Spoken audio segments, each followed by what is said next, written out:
পৃষ্ঠা। Renal failure শব্দের অর্থ কিডনির অচল অবস্থা। কিডনির অচল অবস্থাকে বলা হয় রেনাল ফেইলর। কিডনি অকেজ হয়ে যাওয়াকে বলি আমরা রেনাল ফেইলর। কিডনি ঠিকভাবে রক্ত পরিশোধন করতে না পারা অবস্থা বা করতে না পারাকে বলি আমরা রেনাল ফেইলর। 292 পৃষ্ঠা 297 পৃষ্ঠায় দেওয়া আছে রেনাল ফেইলর কাকে বলে। রেনাল ফেইলর বলতে এমন একটা অবস্থাকে বোঝায় যেখানে কিডনি দেহের স্বাভাবিক ব্লাড, ইউরিয়া, সিরাম ক্রিয়েটিনিন ও সিরাম ইলেকট্রোলাইটের মাত্রা বজায় রাখতে পারে না।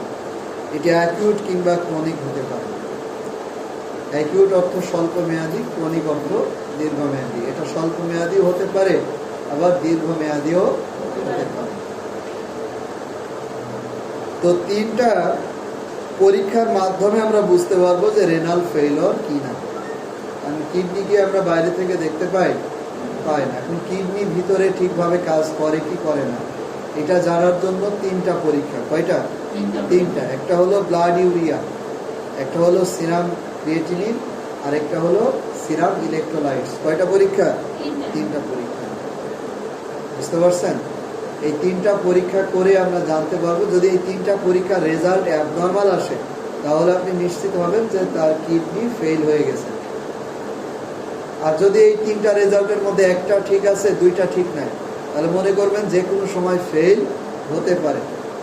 যদি এই তিনটা রেজাল্টের মধ্যে এই তিনটা পরীক্ষার মধ্যে একটা রেজাল্ট ভালো থাকে, বাকিগুলো মানে দুইটার ভালো আছে, একটা ভালো না, তাহলে মনে করবেন যে টুডে আর টুমোরো তার রেজাল্ট কিডনি ফেল হতে পারে। কয়টা পরীক্ষার মাধ্যমে বুঝবো যে তার কিডনি ফেল কিনা? কি কি?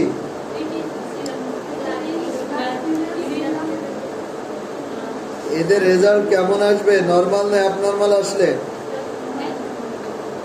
হ্যাঁ, অ্যাবনর্মাল আসলে। যদি এদের রেজাল্ট অ্যাবনর্মাল আসে তখন আমরা বুঝবো যে তার কিডনি কি হয়েছে? ফেল হয়েছে। বোঝা গেছে? এবার আসি রেনাল ফেইলর আর কিডনি ফেইলর। এই কিডনির আরেক নাম কিন্তু রেনাল, এটা আলাদা কিছু না। কিডনির আরেক নাম হলো রেনাল। রেনাল শব্দের অর্থ কিডনি, কিডনি শব্দের অর্থ কিডনি। আচ্ছা, অ্যাকিউট রেনাল ফেইলর বলতে কি বোঝো? মানে সাময়িক কিডনি ফেল হলে ফেলকে আমরা বলি acute renal failure. Renal failure বা কিডনি ফেইলরের কারণগুলো কি কি? এখানে কারণ দেওয়া আছে তিনটা। কি কি কারণে একজন রোগীর কিডনি অকেজ হয়ে যেতে পারে বা অচল হয়ে যেতে পারে? কি কি কারণ?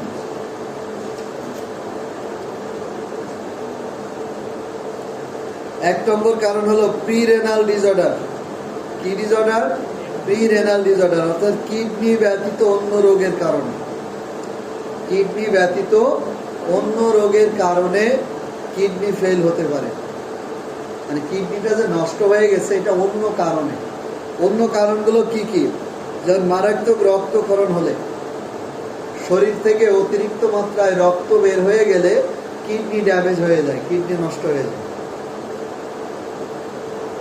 এখন এই রক্তক্ষরণ কিসে থেকে হতে পারে? এটা আঘাত থেকে হতে পারে, হেমাটেমেসিস থেকে হতে পারে, মেলিনা থেকে হতে পারে, এপিএইচ থেকে হতে পারে, পিপিএইচ থেকে হতে পারে। এপিএইচ হলো অ্যান্টিপার্টাম হ্যামোরেজ আর পিপিএইচ হলো পোস্টপার্টাম হ্যামোরেজ। এই দুইটা রোগ হলো মহিলাদের হয়, গর্ভবতী মহিলাদের।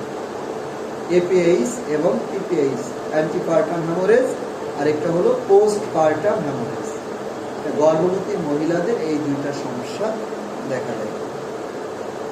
আর হেমাটেমেসিস, এই আপনি বলেন হেমাটেমেসিস কি?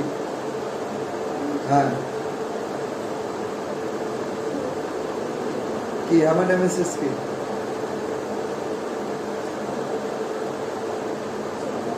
দাঁড়াই থাকেন। কি হেমাটেমেসিস কি? দাঁড়াই থাকেন।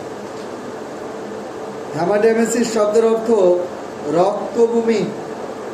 কি ভূমি? রক্তভূমি, রক্তভূমিকে বলা হয় হেমাটেমেসিস। আর ম্যালিনা, আপনি বলেন ম্যালিনা কি?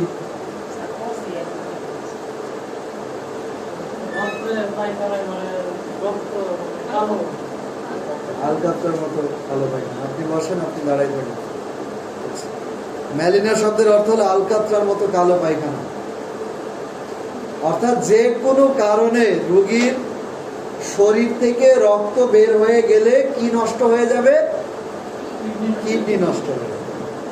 তাহলে শরীর থেকে রক্ত বের হতে দেওয়া যাবে? দেওয়া যাবে। কোন রোগী দেখছেন যে শরীর থেকে রক্ত বের হয়ে যাচ্ছে, সেটা বমির সাথে হোক, পায়খানার সাথে হোক, বা এমনি কেটে গেছে, এভাবে আপনি রক্ত বের হবে, কোনোভাবে রক্ত বের হতে দেওয়া যাবে না। কারণ অতিরিক্ত রক্ত শূন্যতায় রোগীর কিডনি নষ্ট হয়ে যাবে, কিডনি ফেল হয়ে যাবে। দেহ থেকে প্রচুর পরিমাণে বডি ফ্লুইড বের হয়ে যাওয়া। বডি ফ্লুইড মানে কি? রক্ত রস বা শরীর থেকে পানি বের হয়ে গেলে। কি বের হয়ে গেলে?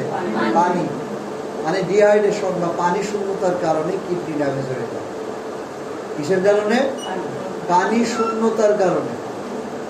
শরীরে যদি পর্যাপ্ত পানি না থাকে, কি নষ্ট হয়ে যাবে?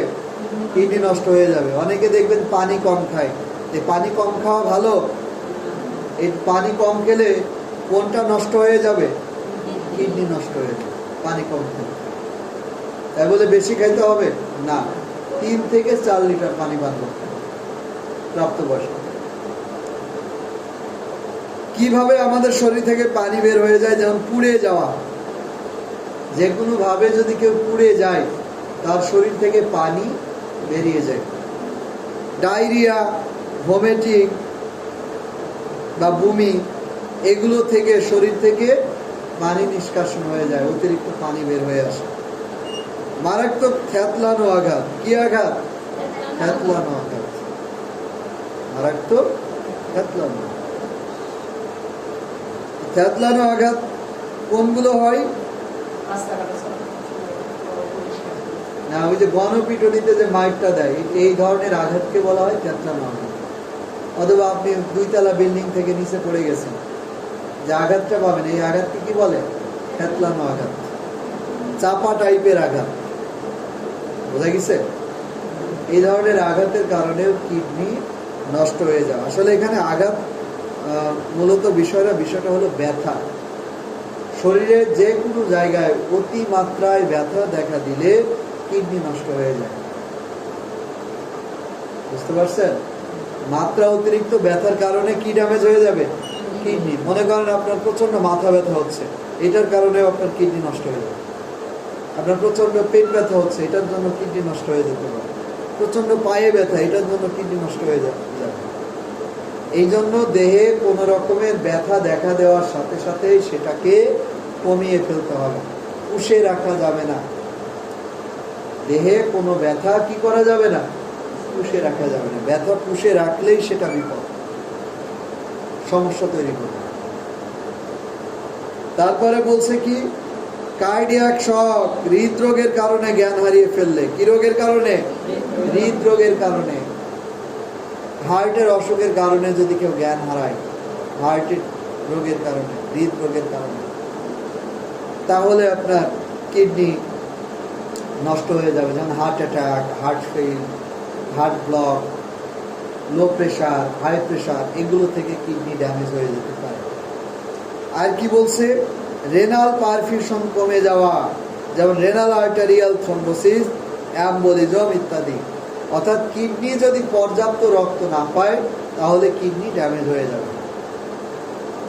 কিডনি ভালো আছে, কিন্তু কিডনি পর্যাপ্ত রক্ত পাচ্ছে না। তো কিডনিতে রক্ত আসে কিসের মাধ্যমে? রেনাল আর্টারির মাধ্যমে। এখন এই রেনাল আর্টারির মধ্যে যদি কোনো প্রতিবন্ধকতা থাকে, কোনো বাধা থাকে, ব্লক থাকে রেনাল আর্টারি বা রেনাল ধমনির মধ্যে, তাহলে কিডনি বা রেনাল ঠিক মতো রক্ত পাবে না, ফলে আস্তে আস্তে নষ্ট হয়ে যাবে। তো এই যে কারণগুলো বললাম, এগুলো কি একটাও কিডনির সমস্যা, না কিডনির ছাড়া অন্যান্য জায়গার সমস্যা? এগুলো অন্য অন্য জায়গায়। এখানে একটাও কিডনির কোনো রোগ না। যেমন পানি শূন্যতা, এটা কি কিডনির রোগ? শরীর থেকে রক্ত বের হয়ে যাবে, এটা কি কিডনির সমস্যা? না, এগুলো অন্য সমস্যা। বাট এই সমস্যাগুলোর কারণে কিডনি কি হতে পারে? নষ্ট হয়ে যায়। তারপরে বলছে রেনাল ডিসঅর্ডার বা কিডনি রোগের কারণে। 2 নম্বরটা হলো কিডনি রোগ। কি রোগ? কিডনি রোগ। কিডনি রোগের কারণে কিডনি নষ্ট হয়ে যেতে পারে।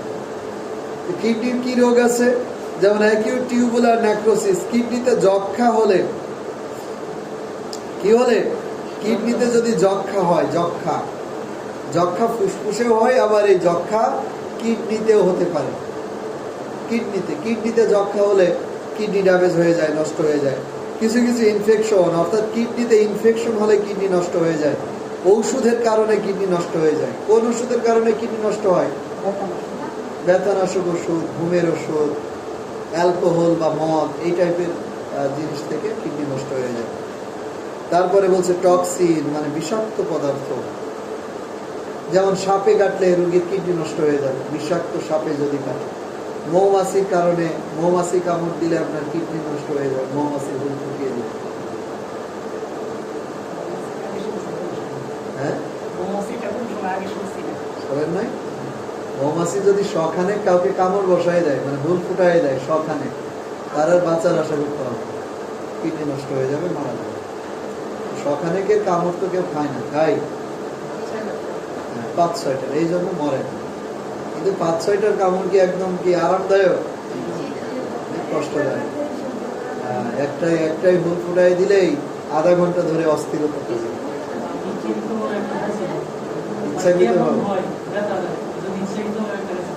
অনেক যন্ত্রণা করে না, অনেক যন্ত্রণা। এটা খুবই টক্সিক, মানে মৌমাছি বলে প্রচন্ড বিষাক্ত। মৌমাছির হুলটা, কুকুরের শরীরে বিষ থাকে, কুকুরের কামড়েও এই কিডনি ড্যামেজ হয়ে যেতে পারে। এর বাইরেও যেমন আপনার ফসলে যে কীটনাশক দেওয়া হয়, এই কীটনাশকে আপনার কিডনি নষ্ট করে দেবে।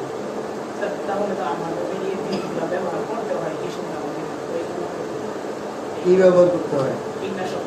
কীটনাশক ব্যবহার করার নিয়ম হলো, কীটনাশক যে জমিতে বা যে ফসলে ইউজ করবেন, ওই ফসলটা কীটনাশক ব্যবহার করার 7 দিন পরে খাওয়া যাবে।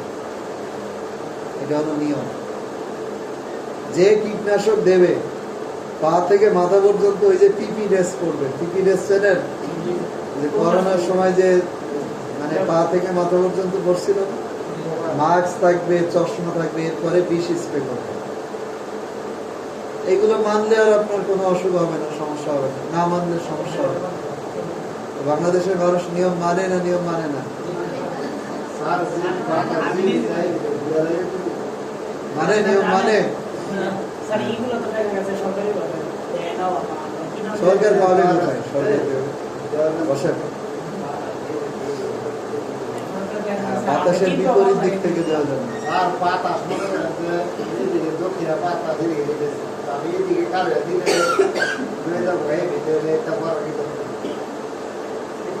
তারপরে দিতে হবে। আপনার স্প্রে যখন করবেন, ভুলবশত তো আপনার স্কিনে লাগতে পারে, আসতে পারে। নিয়মই হলো আপনার ফুল বডি, হাতে গ্লাভস থাকবে, চশমা থাকবে, মাস্ক থাকবে। আমরা উন্নত বিশ্বে এইভাবে স্প্রে করেন। এখন সব আপনার মেশিনের সাহায্যে, ওই যে ড্রোনের সাহায্যে কীটনাশক স্প্রে করে।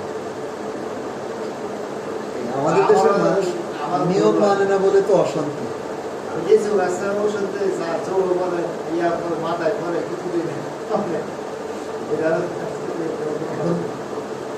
মরেন না, এই তো শোনেন, মানুষের যদি আপনি বলেন যে আপনার ক্ষতি হবে, সাধারণ মানুষ মনে করে কি মরে যাবে, মনে করেন।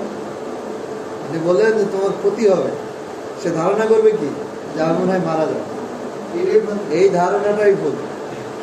ক্ষতির মানে কি শুধু মৃত্যু? হাজার হাজার রকমের ক্ষতি আছে। মাথার চুল উঠে যাবে, এটাও তো একটা ক্ষতি না? ক্ষতি না? আপনার ওজন কমে যাচ্ছে, এটাও একটা ক্ষতি। বিষের কারণে আপনার ওজন কমে গেল, 5 কেজি 2 কেজি ওজন কমে গেল, এটাও একটা ক্ষতি। আপনার স্কিনের যে কালারটা নষ্ট হয়ে গেল, এটা একটা ক্ষতি। আপনার শরীর দুর্বল হয়ে গেল, দুর্বলতা, এটা একটা ক্ষতি। আপনি যে 1 সপ্তাহ খেয়ে যে শরীরটাকে সুস্থ বানাইছিলেন, আপনি একদিন বিষ স্প্রে করার কারণে আপনার ওই 1 সপ্তাহ খাবার সব জলাঞ্জলি গেল। মানুষ তো এই ক্ষতিগুলোই বোঝে না। ক্ষতি যে হাজার হাজার রকমের হয়, এইটাই মানুষ জানে না।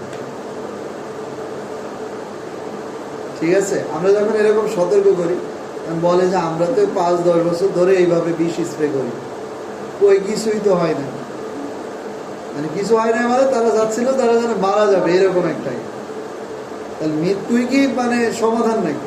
মৃত্যু ছাড়াও তো হাজার হাজার রকমের ক্ষতি আছে। আমাদের দেশের কৃষকরা, মোটা কৃষক পাবেন আপনি, দেখবেন সব হ্যাংলা পাতলা, অপুষ্টি, রক্ত শূন্যতায় ভুগতেছে। তো এইগুলো কি শুধু খাবারের অভাবেই? এরকম এই যে নিয়ম না মানার কারণে হয়, নিয়ম না মানার কারণে অনেক ধরনের ক্ষতি আছে, সেটা মাথায় রাখতে হবে। আচ্ছা, তারপরে আসি পোস্ট রেনাল। কিডনির সাথে যুক্ত অঙ্গ প্রত্যঙ্গের রোগের কারণে কিডনি ড্যামেজ হতে পারে। তো কিডনির সাথে কি থাকে? কিডনির সাথে ইউরেটার থাকে, মূত্রবাহী নালী। কিডনির সাথে একটা মূত্র থলি থাকে, কিডনির সাথে একটা মূত্র নালী থাকে। এই মূত্রবাহী নালী, তারপরে মূত্রথলি বা মূত্র নালীর কোনো রোগ থাকলে এটা কিডনি ড্যামেজ হওয়ার জন্য দায়ী হিসেবে কাজ করবে। যেমন প্রস্রাবটা জমা থাকে কিসে? মূত্রথলিতে। এখন মনে করেন কেউ প্রস্রাব চেপে রাখছে, আটকে রাখছে, তাহলে তার ক্ষতিটা বেশি হবে কোথায়? মূত্রথলিতে না কিডনিতে? কিডনিতে তো প্রস্রাব থাকে না, তাহলে কিডনিতে ক্ষতি হচ্ছে কেন? মানে এই যে মূত্রথলির সাথে কিডনির সম্পর্ক আছে, বুঝতে পারছেন? এই জন্য এই পোস্ট রেনাল কারণে, যেমন ইউরিনারি ট্র্যাক্টের অবস্ট্রাকশন বা প্রতিবন্ধকতা, অর্থাৎ মূত্রটা যদি শরীরের বাইরে বের হতে না পারে, কিসের কারণে? পাথরের কারণে, টিউমারের কারণে। আপনার মূত্রথলির মধ্যে বিশাল বড় একটা পাথর আছে বা বিশাল বড় একটা টিউমার আছে, এর কারণে দেখা যাবে যে আপনার প্রস্রাবটা শরীরের বাইরে বের হবে। এই প্রস্রাব বের না হওয়ার কারণে আপনার কিডনির উপরে প্রেশার পড়বে, কিডনি ড্যামেজ হয়ে যাবে। তো যাদের কিডনি ফেল হয়েছে বা রেনাল ফেল বা কিডনি ড্যামেজ হয়ে গেছে, মনে রাখবেন তাদের এই 3টা কারণের মধ্যে কোনো না কোনো কারণ আছে, কোনো না কোনো কারণ বিদ্যমান এই 3টার মধ্যে।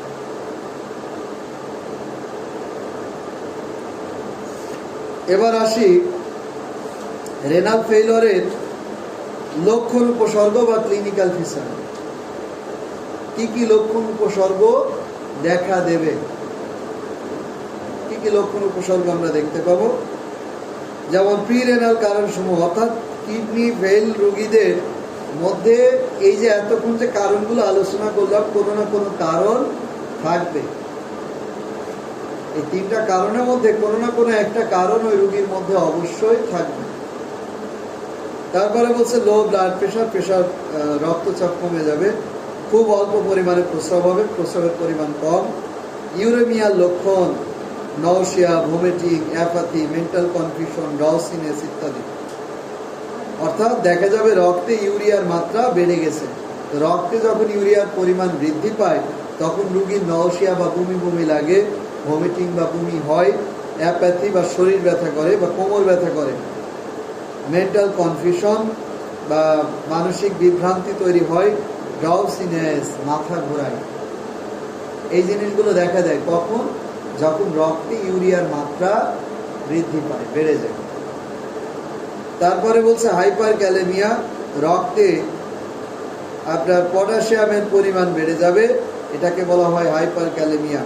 হাইপোক্যালসেমিয়া, রক্তে ক্যালসিয়ামের মাত্রা কমে যাবে। মেটাবলিক অ্যাসিডোসিস, পেটে অ্যাসিডিটির মাত্রা বৃদ্ধি পাবে। রেসপিরেটরি ডিস্ট্রেস, শ্বাসকষ্ট তৈরি হতে পারে। পালমোনারি ইডিমা, ফুসফুসে পানি জমতে পারে। রেনাল কলিক, কিডনি অঞ্চলে ব্যথা দেখা দিতে পারে, যেমন হ্যামাসুরিয়া বা হ্যামাসুরিয়া। আপনি বলেন হ্যামাসুরিয়া কি? হেমাসুরিয়া,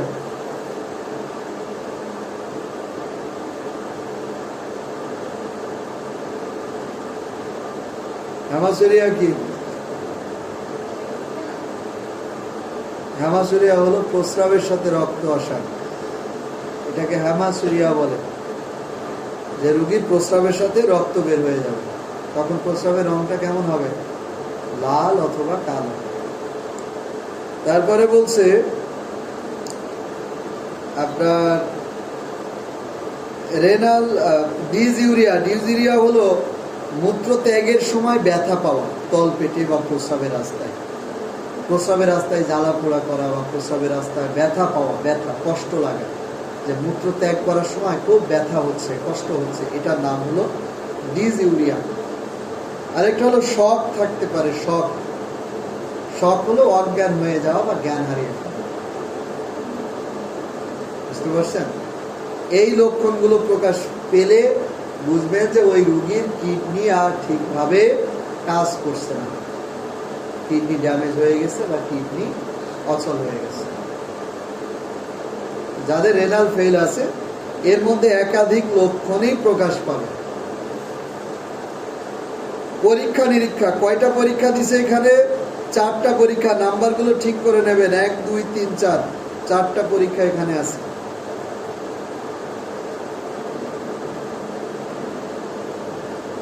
চারটা পরীক্ষা কি কি? প্রথমে আছে রক্ত পরীক্ষা।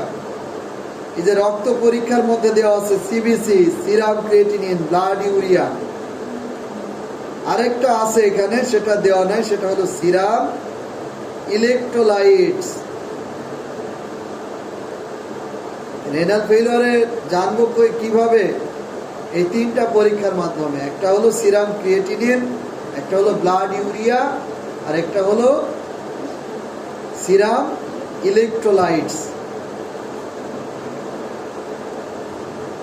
বুঝতে পারছেন? এই পরীক্ষাগুলো করলেই ধরা পড়বে যে তার রেনাল ফেইলিওর কিনা। পাশাপাশি আমরা ইউরিন টেস্ট করবো যে ইউরিনে ইনফেকশন আছে কিনা, ইউরিন আরএমই। তারপরে আলট্রাসোনোগ্রাম করবো। আলট্রাসোনোগ্রাম করে জানার চেষ্টা করব যে সম্পূর্ণ অ্যাবডোমেন বা পুরো পেটের আলট্রা করব, বা কেইউবি, কিডনি অ্যান্ড ইউরিনারি ব্লাডার, মানে কিডনি অঞ্চলের আলট্রা করে দেখবো যে কিডনিতে পাথর, টিউমার বা কোনো সমস্যা আছে কিনা জানার জন্য। ইন্ট্রাভেনাস ইউরোগ্রাম, এটা অনেকটা ইলেকট্রিক যন্ত্রের দ্বারা এই পরীক্ষাটা করা হয়। ইন্ট্রাভেনাস ইউরোগ্রাম জানার চেষ্টা করা হয় যে ঠিকভাবে ইউরিন তৈরি হচ্ছে কিনা, ইউরিন ঠিকভাবে নিষ্কাশন হচ্ছে কিনা। এটা এই পরীক্ষাগুলো করলে আমরা পুরোপুরি বুঝতে পারবো যে তার রেনাল ফেইলিওর কি না। এবার আসে চিকিৎসা। হাসপাতালে ভর্তি করতে হবে, ফ্লুইড ও ইলেকট্রোলাইটের ব্যালেন্স রক্ষা করতে হবে। ইলেকট্রোলাইট হলো খনিজ লবণ। যদি কোনো খনিজ লবণ কম থাকে, যেমন আমরা দেখলাম যে ক্যালসিয়াম কম থাকবে, তাহলে ক্যালসিয়াম দিতে হবে রুগীকে। আর ফ্লুইড, যদি পানির দরকার হয় পানির ব্যবস্থা করতে হবে। যদি রুগী মুখে খেতে পারে তাহলে মুখে দেবো, আর যদি রুগী মুখে খেতে না পারে তাহলে স্যালাইনের সাহায্যে দেবো, আইভি স্যালাইনের সাহায্যে। ওষুধের মধ্যে আছে ব্রড স্পেকট্রাম অ্যান্টিবায়োটিক, যেমন সেফালোস্পোরিন। সেফালোস্পোরিন গ্রুপের অ্যান্টিবায়োটিক দেবো আমরা। তারপরে আছে লক্ষণ ভিত্তিক ওষুধ, যেমন অ্যান্টি ইমেটিক্স, এটা বমি বন্ধের জন্য দেবো। কি বন্ধের জন্য? বমি বন্ধের জন্য অ্যান্টি ইমেটিক্স, যেমন অনডানসেপ্টন। অ্যান্টি কনভালসিভ, এটা খিঁচুনি বন্ধ করার জন্য ডাইজিপাম, এটা ঘুমের ওষুধ ডাইজিপাম, এটা খিঁচুনি বন্ধ করতে পারে। আর ক্রিয়েটিনিন 10 মিলিগ্রামের বেশি হলে ডায়ালাইসিস করতে হবে। যে ক্রিয়েটিনিন আমরা পরীক্ষা করব, এই ক্রিয়েটিনিনের মাত্রা যদি 10 মিলিগ্রামের উপরে যায় তাহলে কি করতে হবে? আমাদের ডায়ালাইসিস করতে হবে। ডায়ালাইসিস হলো একটা যন্ত্র। যদি কিডনি আপনার রক্ত পরিশোধন করতে না পারে তখন এই যন্ত্র দিয়ে আপনার রক্তটাকে পরিশোধন করা লাগে। এটা সময় লাগে প্রায় 3-4 ঘন্টা। আপনার শরীর থেকে রক্ত একটা মেশিনের ভিতরে ঢুকবে, ওইখান থেকে পরিষ্কার হয়ে ওই রক্তটাই আবার আরেক নালী দিয়ে আপনার বডির ভিতরে ঢুকবে। এটাকে বলা হয় ডায়ালাইসিস, এবং এটা বেশ ব্যয়বহুল, 3-4 হাজার টাকা লাগে ডায়ালাইসিস, এবং এটার মৃত্যু ঝুঁকি আছে, রোগী মারা যেতেও পারে ডায়ালাইসিস করা অবস্থায়। প্রকৃত কারণ নির্ণয় করে সে অনুযায়ী আমরা চিকিৎসা দেব। বসেন, বসেন, আপনি বসেন। তাহলে রেনাল ফেল হলে আমাদের যেটা করতে হবে যে রোগীকে স্যালাইন অথবা যে লবণের ঘাটতি আছে সে লবণ দেওয়া, পাওয়ারফুল অ্যান্টিবায়োটিক দেওয়া, সেফালোস্পোরিন গ্রুপের সেফট্রিয়াক্সন 1 গ্রাম অথবা 2 গ্রাম দিনে 1 বেলা বা 2 বেলা 1 সপ্তাহ বা 2 সপ্তাহ জন্য দেব। পাশাপাশি বমি বন্ধের জন্য বমির ওষুধ, খিঁচুনি বন্ধের জন্য ডায়াজিপাম, আর যদি ডায়ালাইসিস লাগে ডায়ালাইসিস আমরা। এখন আপনার যে কারণে তার রেনাল ফেল হবে সে কারণ অনুযায়ী ট্রিটমেন্ট করতে হবে। বুঝা গেছে? যে কারণে কিডনিটা ফেল হবে সেই কারণ অনুযায়ী আমাদেরকে চিকিৎসা করতে হবে। কেন ফেল হবে সেই অনুযায়ী আমাদেরকে চিকিৎসা করতে হবে। Renal fail.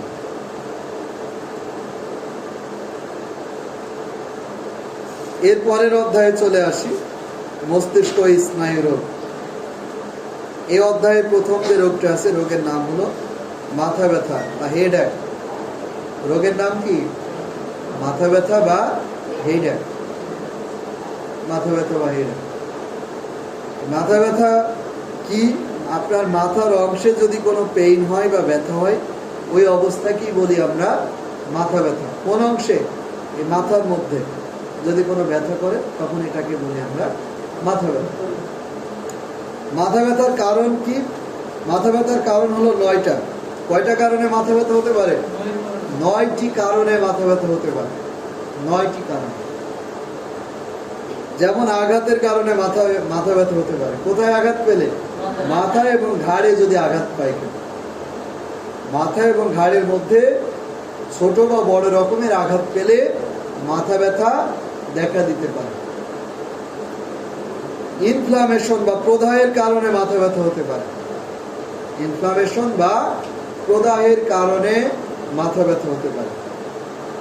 যেমন systemic febrile illness, meningitis, sinusitis, mastoiditis, otitis ইত্যাদির কারণে মাথা ব্যথা হতে পারে। আমাদের মাথার সাথে অনেকগুলো অঙ্গ প্রত্যঙ্গ আছে, যেমন চোখ আছে, কান, চোয়াল, দাঁত, নাক, ঘাড়, এই সমস্ত জায়গাতে যদি কোনো ইনফ্লামেশন হয়, প্রদাহ হয়।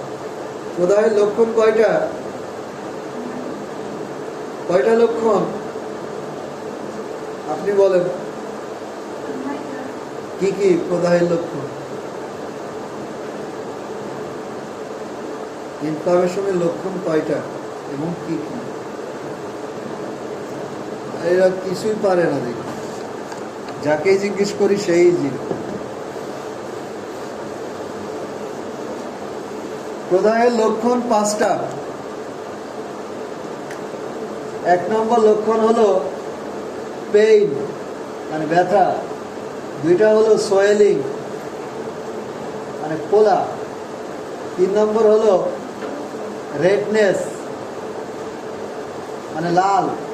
4 নম্বর হলো হিট মানে গরম। 5 নম্বর হলো লুজ অফ ফাংশন।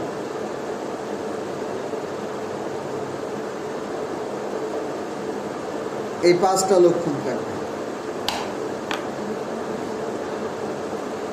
যদি কোনো জায়গাতে এই 5টা লক্ষণ দেখা দেয় তখন বুঝতে হবে যে ওই রোগীর ওই জায়গাতে ইনফ্লামেশন আছে। এটা হলো ইনফ্লামেশনের লক্ষণ 5টি।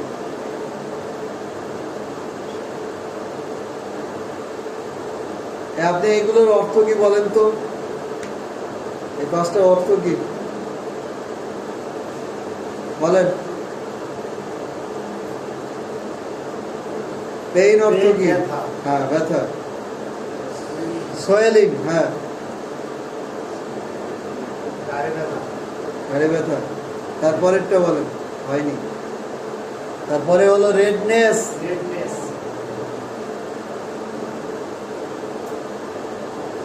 তারপরেরটা হিট, হ্যাঁ, গরম। গরম ব্যথা না, গরম। লুজ অফ ফাংশন, ঠান্ডা ব্যথা। আমি দেখছি ব্যথার শ্রেণী বিভাগ নিয়ে আসছে। গরম ব্যথা, ঠান্ডা ব্যথা, এগুলো কি দেখা যায় না? কি এগুলো ব্যথার মধ্যে কি গরম ঠান্ডা আছে নাকি? আপনি দুইটা পারছেন আর তিনটা পারলেন না। শীতের মধ্যে তো ব্যথা করে। এটা শীতের ব্যথাটা কি ঠান্ডা ব্যথা, আর গরমকালের ব্যথা কি গরম ব্যথা? এটা কোনো কথা বললেন আপনি? সোয়েলিং মানে স্ফীতি বা ফোলা। ফোলা বোঝেন? ফুলে ওঠা, মানে সব ফুলে ওঠে না, এটাকে বলা হয় সোয়েলিং। রেডনেস মানে লাল লাল হয়ে যাওয়া। আপনি তো ফর্সা মানুষ, গালের মধ্যে যদি কেউ 2-3টা থাপ্পড় দিয়ে দেয় তা আপনার চেহারাটা কি লাল হয়ে যাবে? দাগ বসে যাবে। এইটার নামই হলো রেডনেস, লাল হয়ে যাবে। আর লুজ অফ ফাংশন, অকেজো হয়ে যাওয়া। ফাংশন মানে কাজ, লুজ মানে হারানো, মানে কাজটা হারিয়ে ফেলা। কোনো অঙ্গ যদি কাজ হারিয়ে যায় তার মানেই তো সেটা অকেজো, অকেজো হয়ে যায়, অচল হয়ে যায়। এই 5টা লক্ষণ যদি কোনো জায়গায় দেখা দেয় তখন ওই জায়গাটাকে বলি যে ইনফ্লামেশন। এগুলো কিসের লক্ষণ? ইনফ্লামেশনের লক্ষণ। ইনফ্লামেশনের বাংলা হলো প্রদাহ। বুঝতে পারছেন? যেমন আপনার যদি বলে যে আপনার ঘাড়ে ইনফ্লামেশন আছে, তখন আপনি দেখবেন ঘাড়ের মধ্যে 5টা লক্ষণ আছে কি? 4টা আছে, তাহলে ইনফ্লামেশন এখনো হয়নি, কিন্তু হতে পারে। 3টা লক্ষণ আছে, 2টা নাই, তার মানে এখনো ইনফ্লামেশন হয়নি, কিন্তু হতে পারে। বুঝা গেছে? ইনফ্লামেশন। প্রদাহের লক্ষণ কয়টা? 5টা। এখন এখানে কি বলছে যে আপনার ইনফ্লামেশনের কারণে মাথা ব্যথা হতে পারে। এখন আপনার চোখে ইনফ্লামেশন, কানে ইনফ্লামেশন, নাকে ইনফ্লামেশন, দাঁতে ইনফ্লামেশন, ঠোঁটে ইনফ্লামেশন, ঘাড়ে ইনফ্লামেশন, মানে মাথা ব্যথা করবে। মানে এই ব্যথার কারণে এই ব্যথা করবে, চোখে ব্যথার কারণে মাথা ব্যথা করবে। তারপরে বলছে কি, রেইজড ইন্টারক্রেনিয়াল প্রেশার, ব্রেইনে চাপ পড়লে মাথা ব্যথা করে। কোথায় চাপ পড়লে? ব্রেইন। ব্রেইনে প্রেশার দিলে, মাথায় চাপ দিলে মাথা ব্যথা করবে। এখন ব্রেইনে চাপ পড়ে কিসে? আর ব্রেইনে যদি বড় আঘাত দেওয়া হয় চাপ পড়বে না? দুশ্চিন্তায় ব্রেইনে চাপ পড়ে, উত্তেজনায় ব্রেইনে চাপ পড়ে, হঠাৎ কোনো কিছুর সম্মুখীন হলে ব্রেইনে চাপ পড়ে। আপনি রাস্তা দিয়ে হাঁটতেছেন, হঠাৎ আপনার সামনে সাপ চলে আসে, একটু আটকে উঠবেন না? এই যে এতে ব্রেইনে চাপ পড়ে। এখন তো আপনার ওই যে সারপ্রাইজ দেওয়া হয়, সারপ্রাইজ, এই জিনিসটাই কিন্তু ব্রেইনে কি ফেলে? করা যাবে না, সারপ্রাইজ দেওয়া যাবে না। আর সারপ্রাইজ দিলে বলে সারপ্রাইজ দেবেন। ঠিক আছে, আপনি একটা বক্স এনে সামনে ধরাই দিচ্ছেন যে এটা তোমার সারপ্রাইজ, এটার মধ্যে একটা আনকমন জিনিস আছে। এই যে আনকমন জিনিস আছে, এটা ওর ব্রেইনে চাপ পড়তেছে, ব্রেইনে প্রেশার বাড়তেছে। এইগুলো করা যাবে না, এইগুলো স্বাস্থ্যসম্মত না। বুঝতে পারছেন? স্বাস্থ্যসম্মত।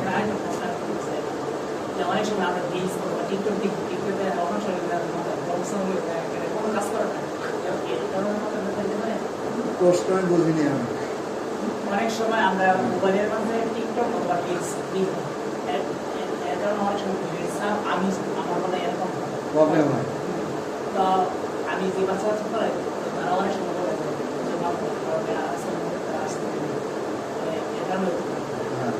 যদি লং টাইম কেউ ফোন ইউজ করে, এই মাথা ব্যথাটা হয় রেডিয়েশনের কারণে। এই মোবাইল ফোন থেকে এক ধরনের রেডিয়েশন, তেজস্ক্রিয়তা ছড়ায়।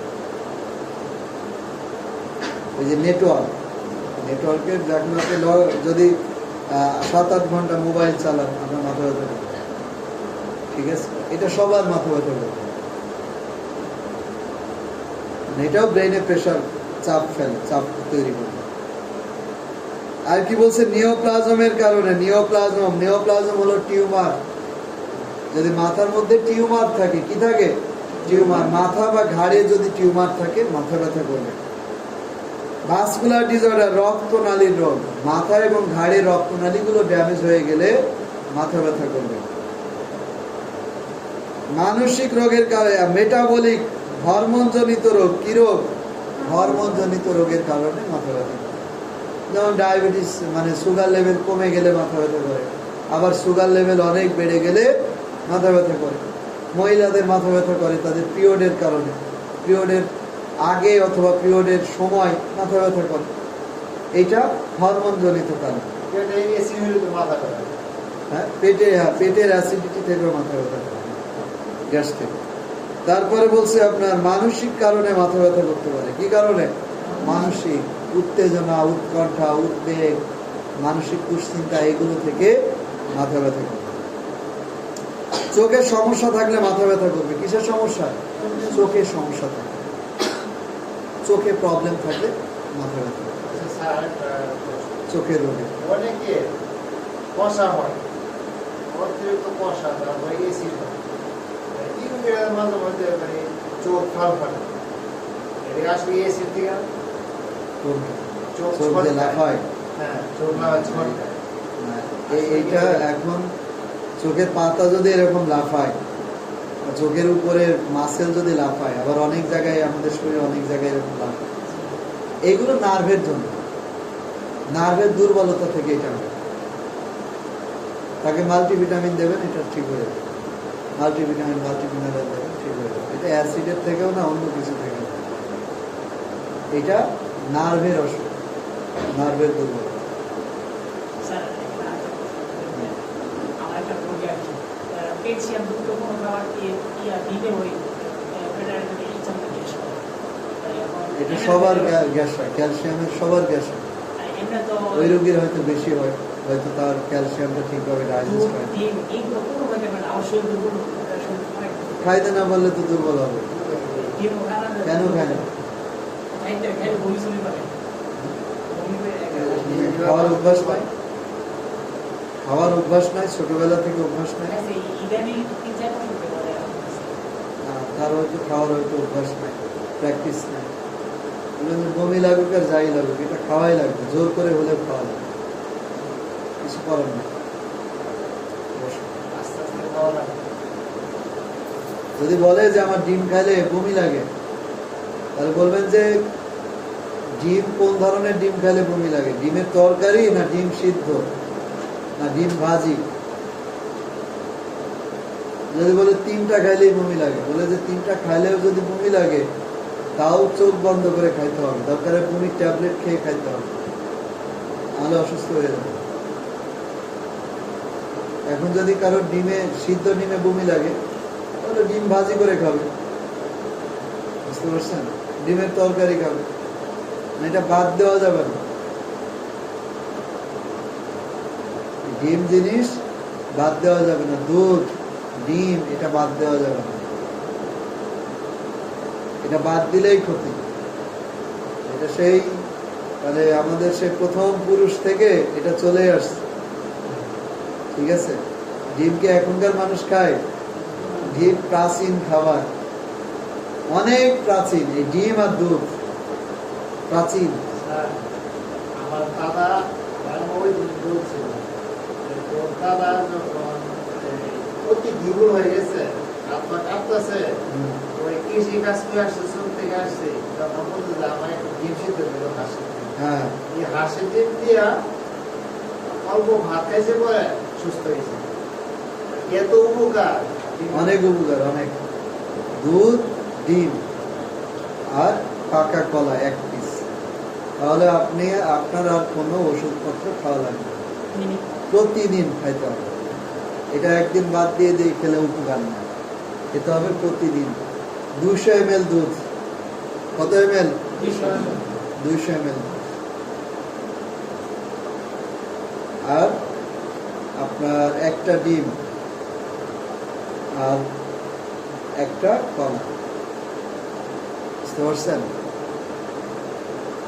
যদি এটা নিয়মিত খান, আপনার বড় রকমের কোনো অসুখ বিসুখ হবে না, কোনো দুর্বলতা থাকবে না, কিচ্ছু থাকবে না। 200 গ্রাম দুধের দাম কয় টাকা? 80 টাকা দুধের দাম, মিষ্টি আর ভালো লাগে।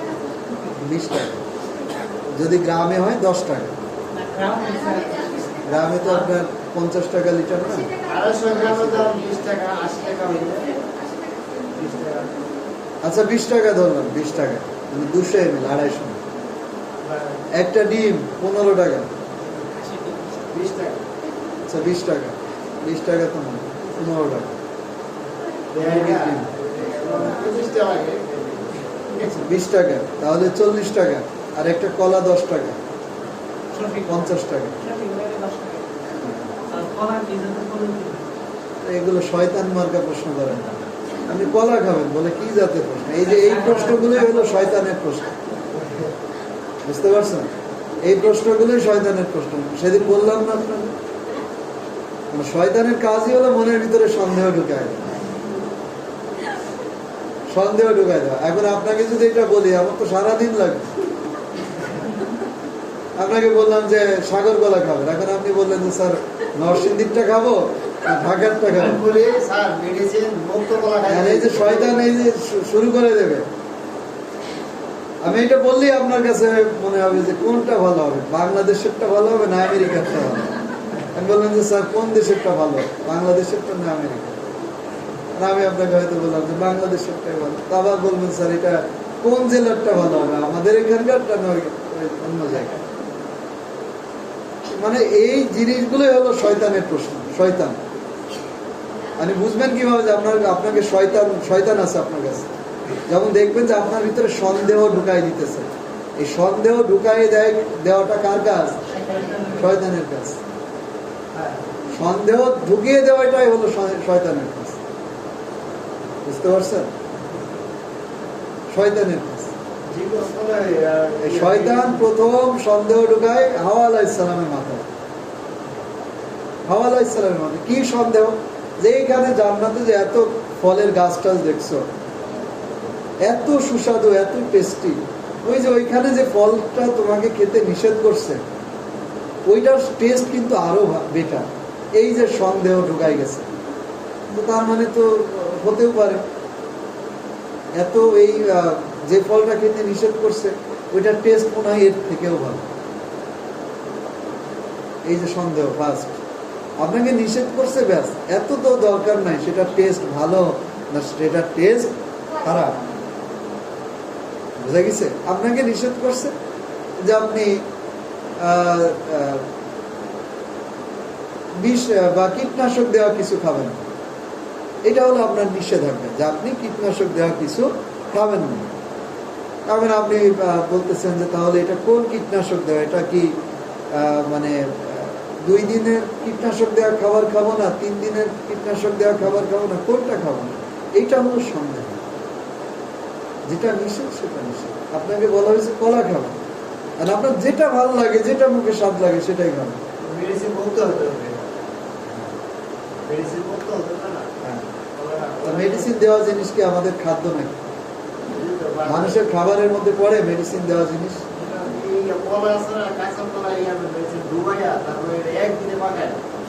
আরে ভাই এটা তো আমাদের খাবারই অযোগ্য, আপনি বুঝতেছেন না? এটা ওর প্রশ্ন করার কি আছে? এটা সবাই জানে, খাওয়া যাবে।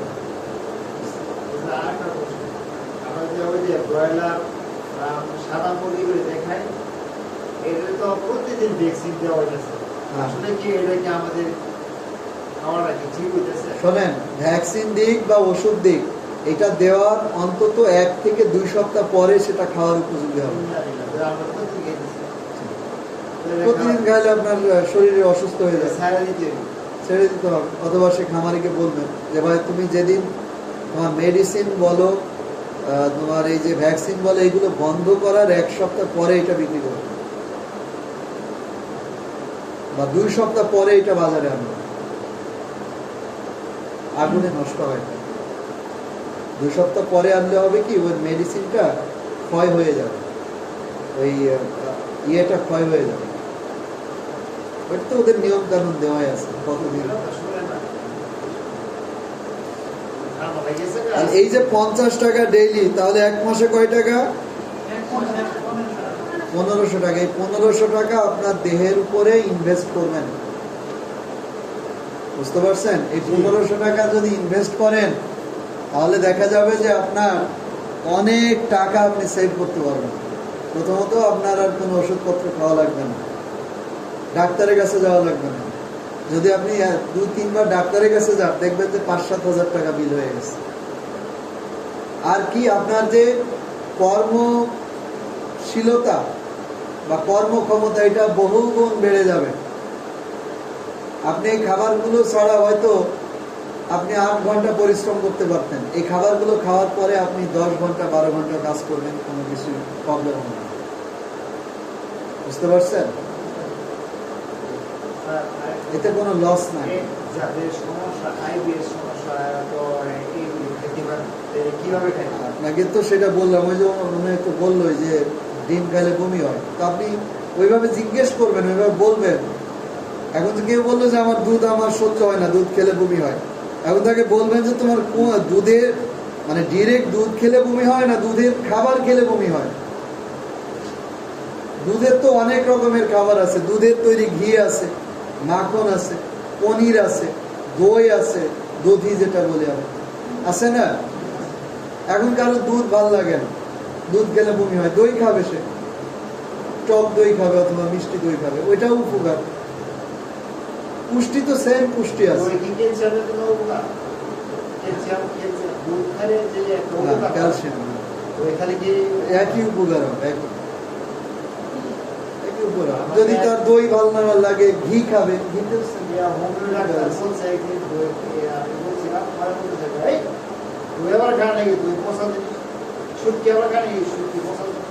সে খায় না বলে কি আর কেউ খাবে না? ইমানই চলে যাবে যদি মুসলমান।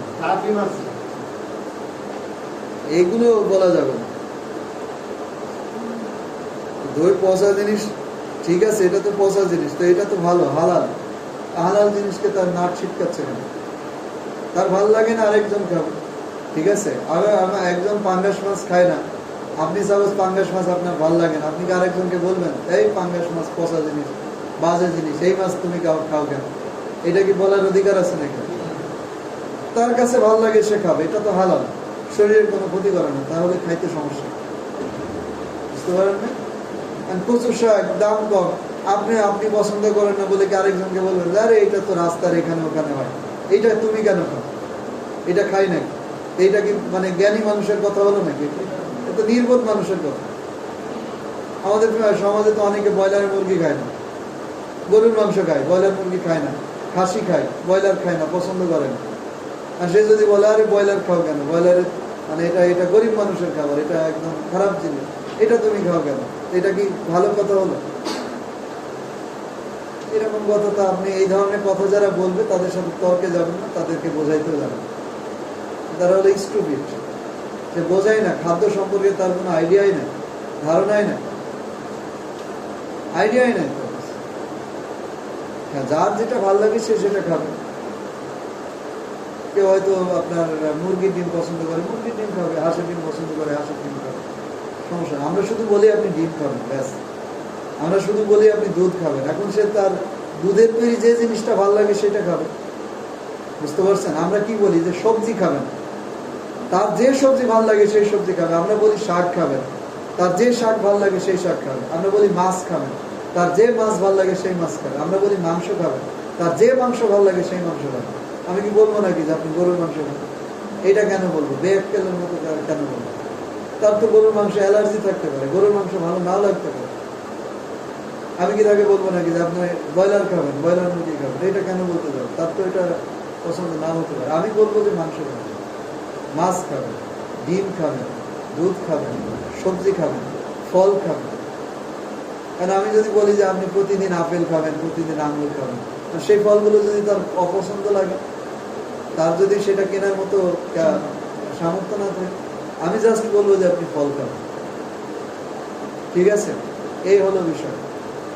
আপনারাও এরকম ভাবে রুগীকে বলবেন, কাউকে আপনি ওইরকম ধরে ধরে বলতে যাবেন না যে এইটা খাবো। আগে রুগীকে বলছে যে ওই যে উনি যেমন বললো যে কলা কোনটা খাবো, বলছে যে কোন ডিমটা খাবো, হাঁসের ডিম খাবো না মুরগির ডিম খাবো? আরে ভাই আপনার যেটা ভালো লাগে সেটা খাবেন। বলে যে না আমাকে বলছে যে হাঁসের ডিমে পুষ্টি বেশি, কি বলে মুরগির ডিমে পুষ্টি বেশি, হাঁসের ডিমে পুষ্টি নেই। মানে কে বলছে? বলে যে এরকম আমার শুনছি, মানুষের কাছ থেকে শুনছি। কোনো পুষ্টিবিদ বলছে আপনাকে? পুষ্টিবিদকে সে চেনেই না। কোনো ডাক্তার বলছে? বলে না। এরকম আমি শুনছি যে মুরগির ডিমে পুষ্টি বেশি। আরে যে ডিমের সাইজ যত বড় সেই ডিমে পুষ্টি তত বেশি। মুরগির ডিমের থেকে হাঁসের ডিমের সাইজ বড় না, তা হাঁসের ডিমে পুষ্টি বেশি। হাঁসের ডিমের থেকে উট পাখির ডিমের সাইজ বড় না, উট পাখির ডিমের পুষ্টি বেশি। যেটা সাইজ বেশি হবে সেটা পুষ্টির গুণ বেশি থাকবে। এটা তো একটা মানে কমন সেন্সের বিষয়, কমন সেন্সের বিষয়। আধা কেজি আপেলে পুষ্টি বেশি থাকবে না 1 কেজি আপেলে পুষ্টি বেশি থাকবে? 1 কেজি আপেলে পুষ্টি থাকবে। এখন যে ডিমটার সাইজ বড় সেটার ওজন বেশি না, তো এটার পুষ্টি বেশি থাকবে। আমাদের দেশে এই ব্যাকফুল মানুষের কারণে এই জিনিসপত্রের দাম এক একটা এক একটা। দেখবেন যে আমাদের মুরগি, দেশি মুরগির ডিম কিন্তু যাবে, দেশি মুরগি যেটা, এটার দাম আপনার অনেক বেশি। মানে সমাজের মধ্যে ছড়াই দিচ্ছে যে ওই ব্রয়লারের ডিমটা ভালো না, এই মুরগির ডিমটা ভালো, দেশিটা ভালো। এরকম ব্যাককালি ছড়াই দিচ্ছে, কোনো গবেষণা নাই, পরীক্ষা নাই, কিচ্ছু না, ছড়াই দিচ্ছে। এমন কিছু মানুষ এই মানে বেককলদের পাল্লায় করে ওইটা কিনে খেয়ে খাচ্ছে। যেখানে ব্রয়লারের ডিম 15 টাকা, সেখানে দেশি মুরগির দাম 30 টাকা, 25 টাকা, ওইটা কিনে খাচ্ছে। এবার হয়তো প্রশ্ন করবে, স্যার একটা হলো দেশি জিনিসটা মানে ফিড দেয় না, আর যেটা ব্রয়লার বা ওই যে লেয়ার, এটা তো ফিড খায়। তা আপনি যে যে ডিমটা, দেশি ডিমটা বাজারে নিয়ে আসছে, আপনি বুঝলেন কিভাবে যে এই দেশি মুরগিটা খামারে লালন পালন করা না? আমরা এই ধারণা কে দিল আপনার? যারা গ্রামে 2-4টা মুরগি পালে, তারা কি ডিম বাজারে বিক্রি করতে আসে? তারা তো নিজেরই খাওয়ার ডিম হয় না। তাহলে এই যে বাজারে যে সব দেশি ডিমগুলো দেখেন, এগুলো সব খামারের ডিম, সব আপনার ওই দেশি মুরগির ডিম খামারে ফেলে পালে। হ্যাঁ, কয় হাজার পিস নেবেন আপনি? কত নেবেন আপনি দেশি মুরগির ডিম? কত পিস নেবেন? কত পিস নেবেন দেশি মুরগির ডিম? কত পিস নেবেন? একটা মুরগি হয়েছে পাকিস্তানি মুরগি, এটা দেশি মুরগি ডিমের মতো এরকম ছোট তো, এটা আমরা বলি দেশি ডিম, আসলে দেশি কি এটা? এটা পাকিস্তানি মুরগি ডিম। দেশে শোনেন, দেশি স্যার এটা খাইয়ে দেখছি, ওইটা খাইয়ে দেখছি, এটার থেকে আর পুষ্টি বেশি হয়। মানে ওইটা খাইলে মানে পাকিস্তানি মুরগি ডিম খেলে এটা শক্তি পাওয়া যায় না, আর দেশি মুরগি যেটা আমাদের গ্রামে যেটা, এটা খাইলে তৎক্ষণাৎ শক্তি পাওয়া যায়। গ্রামে যে মুরগিগুলো আছে এগুলো একজন ডাক্তারের কাছে নিয়ে যাবে, মানে ভেটেরিনারি ডাক্তারের কাছে। এইগুলো তো এক একটা এক এক দেশে, এইগুলো তো এক একটা এক এক দেশে, এগুলো এক একটা এক এক দেশে। এই যে গলাশিলা মুরগি দেখছেন, ওইটা কি বাংলাদেশের নাকি? ওর বাড়ি কি বাংলাদেশে নাকি? আপনিই তো জানেন। তো ওইটাও তো দেশে অনেকে পালে, ওইটাকে দেশি বলেন না? কি বলেন এটাকে?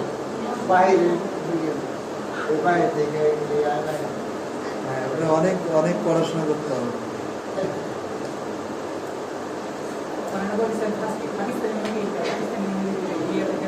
পাকিস্তানি মুরগি যে বললেন, এটা কি পাকিস্তান থেকে আসছে? নিয়ে আসছে পাকিস্তান থেকে? আসছে পাকিস্তান থেকে?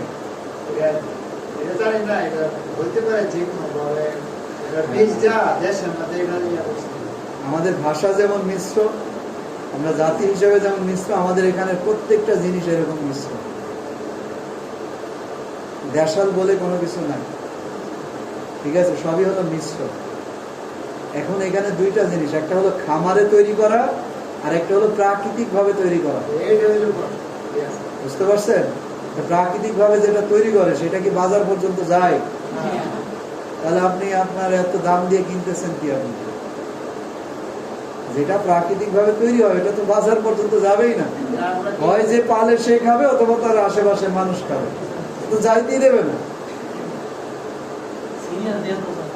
এখন আপনি বাজারে যেটা দেশি মুরগির ডিম বিক্রি করতেছে, ওটা তো দেশি মুরগি ঠিক আছে, কিন্তু ওইটা তো খামারে পালন করা, ফিড খাওয়া। বুঝতে পারছেন? এই আমাদের মধ্যে এরকম প্রবলেম আছে। প্রবলেম আছে। দেখবেন যে লাল ডিমের দাম কিন্তু একটু বেশি সাদা ডিমের থেকে। সাদা ডিমের দোষ কি? ওইটা ব্রয়লারের পেট থেকে আসছে, এই জন্য দাম কম। ঠিক আছে, দেখবেন ব্রয়লারের ডিম এটা খাওয়া যাবে না। ব্রয়লার খেয়ে সাফ করে দিচ্ছে, ব্রয়লারের ডিম খাওয়া যাবে না। মানে মানুষের সেন্স কোন লেভেলের কম। ব্রয়লার খায় না সবাই, হয়তো দেখবেন যে আপনার পরিচিত মানুষ সে ব্রয়লারের মাংস খায় না, আবার তাকে আপনি গ্রিল এনে দেবেন, একদম গ্রিল শেষ করে দেবেন। তো গ্রিল কি দিয়ে বানায়? যে গ্রিল বিক্রি করে না, কি দিয়ে বানায়? ব্রয়লার দিয়ে। মুরগির যে চাপ বিক্রি করে, চাপ কি দিয়ে বানায়? ব্রয়লার। কিমা তৈরি করে, বল তৈরি করে, এগুলো কি দিয়ে বানায়? সবই ব্রয়লার। সাফ হয়ে যাচ্ছে ব্রয়লার খেয়ে। আবার ব্রয়লার মুরগি দেখে নাক ছিটকায়, ব্রয়লারের ডিম খাইতে চায় না। আর এই জিনিসগুলো ফায়দা নেয় ব্যবসায়ীরা। ব্যবসায়ীরা আপনাকে বোঝাবে, আরে ভাই এই লাল ডিমটা নেন, লাল ডিমটা পুষ্টি বেশি, বাস ওইটার 5 টাকা বাড়াই দিন। সাদা ডিমটা নিয়েন না, এটা পুষ্টি কম, আপনি লাল ডিমটা নেন। লাভ হলো কার? ব্যবসায়ী লাভ হলো। আরে আপনি দেশি জিনিসটা নেন, দেশি জিনিসটা ভালো। দেখবেন যে ওই একই ভাবে তৈরি করা, একই মাটিতে তৈরি হয়েছে, একই জিনিস যায়, একই সার দিছে, সব কিছু দিছে। যেটা হাইব্রিড সেটার দাম কম, যেটা দেশি সেটার দাম 3 গুণ 4 গুণ বেশি। তো লাভ হলো কার? ব্যবসায়ী। বুঝতে পারছেন? ব্যবসায়ী লাভ হলো।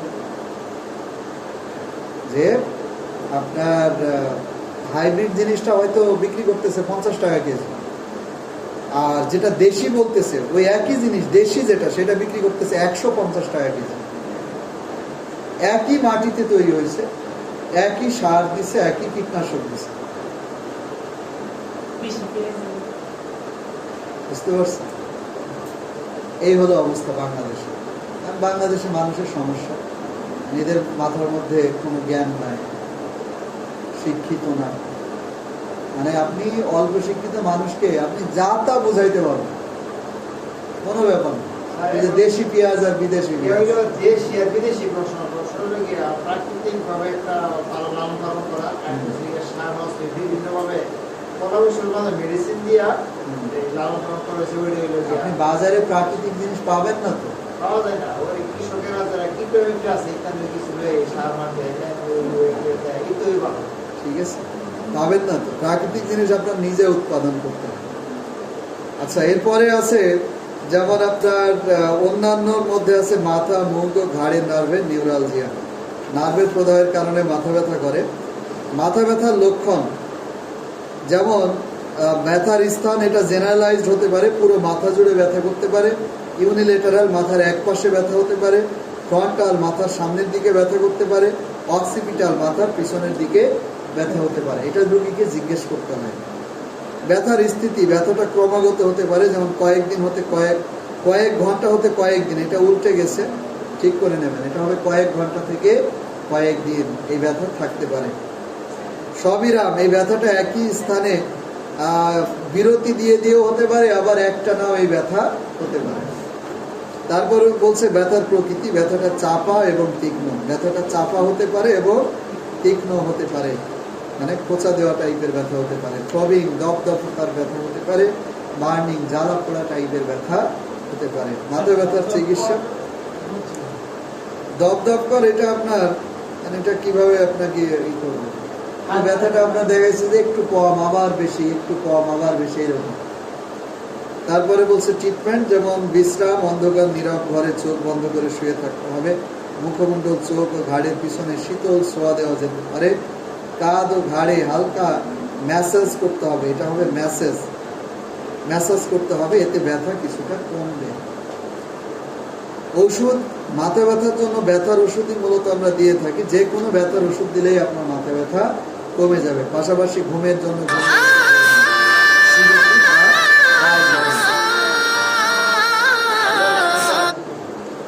অ্যানালজেসিক, আপনার মাথা ব্যথা হচ্ছে যে কোনো ধরনের মাথা ব্যথার ওষুধ দেবেন আর ঘুমের ওষুধ দেবেন। এর সাথে অবশ্যই গ্যাস্ট্রিকের ওষুধ দেবেন। কিসের ওষুধ? গ্যাস্ট্রিকের, মানে 3 পদের ওষুধ দেবেন। একটা হলো ব্যথার ওষুধ, ঘুমের ওষুধ আর গ্যাস্ট্রিকের ওষুধ। কয় 4-5 দিনের জন্য দেবেন। দেওয়ার পরে রুগীকে আপনার কিছু পরীক্ষা নিরীক্ষার জন্য বলতে পারেন। অর্থাৎ এই মাথা ব্যথার রুগীর মধ্যে দেখবেন এই যে 9টা কারণ, এই 9টা কারণের মধ্যে কোনো না কোনো কারণ ওই রুগীর মধ্যে আছে, বিদ্যমান। এবার ওই কারণ অনুযায়ী চিকিৎসা দিলে রুগীর মাথা ব্যথাটা পার্মানেন্টলি সেরে যাবে। আর যদি আপনি ওই কারণগুলো না জেনে আন্দাজে ব্যথার ওষুধ দেন, ব্যথার ওষুধ যতদিন খাবে ততদিন সেরে যাবে ব্যথা, আবার পরে দেখা দেবে। এই জন্য এই ওষুধগুলো দেবেন, রুগী সুস্থ হয়ে যাবে। এরপর পরীক্ষা নিরীক্ষা দেবেন, যেমন মাথার সিটি স্ক্যান দিতে পারেন, রক্ত পরীক্ষা দিতে পারেন, মূত্র পরীক্ষা দিতে পারেন, দিয়ে জানার চেষ্টা করবেন যে কেন মাথা ব্যথা হলো। ওই অনুযায়ী পদক্ষেপ নিলে এটা সেরে যাবে। আগামী ক্লাসে আলোচনা করবো ভার্টিগো নিয়ে। ভার্টিগো বা মাথা ঘোরা, খিঁচুনি বা কনভালশন, এটা নিয়ে আগামী ক্লাসে আলোচনা করবো। কোনো প্রশ্ন থাকলে বলতে পারেন। খাতা